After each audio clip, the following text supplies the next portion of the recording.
As the Avocado Society, we want to encourage farmers to get together through cooperatives such as this, so that where we are going to the future, they can be able to process these avocados and even sell and even export directly to the market. We as the society have the network, the international network. And the challenge we have is sometimes we don't have the volumes.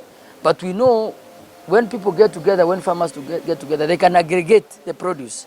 Even at the moment, they can negotiate for better terms. We can be able to take care of our families through the as avocado because the payments are better than the local variety. The challenges we are facing so much is the collection of the fruits. Like last week, the vehicle we had, we collected the whole day up to midnight because we don't have an aggregation center. We'll appreciate if we are given an aggregation center, coolers where we can collect our fruits.